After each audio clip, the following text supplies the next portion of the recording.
బా ఎండ ఎంట్రా సాగకూడుతుంది రేమ్మో చెరుకు రసం తాగుదాం. అన్న ఒక చెరుకు రసం వా. ఇస్తున్నాను. అరే నా పర్సురా. బా అన్న వద్దులే అన్న. సరే అన్న. ఒరే ఈ అన్న కదరా అన్నా.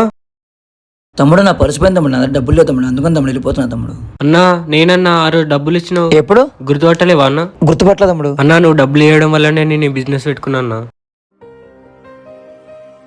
అన్న అన్న బాగా ఆకలిస్తుంది అన్న, పొద్దు నుంచి ఏం తినలేనన్న, డబ్బులు ఉంటాయి అన్న. తమ్ముడు ఇప్పుడు నీకు డబ్బులు ఇస్తాను, రోజు ఇలాగే అడుకుంటావు. నీకు డబ్బులు ఇస్తాను, మంచిగా బిజినెస్ పెట్టుకో. ఇప్పటి నుంచి అడుకోనన్నా, నేను చేసుకుంటా అన్న. ఇదిగో తమ్ముడు. థ్యాంక్స్ అన్న. అరే తమ్ముడు నువ్వా? రా అన్న జ్యూస్ తాగుదు. పర్లేదు తమ్ముడు, ఏం కాదులే తమ్ముడు. ప్లీజ్ అన్న రా అన్న. అన్న కూర్చో అన్న. అన్న తీసుకో అన్న. సరే తమ్ముడు జాగ్రత్త. సరే అన్న. ఒక సాయం మనం ఎవరికైనా చేస్తే అదే సాయం మనకు ఒక రోజు తిరిగి వచ్చింది.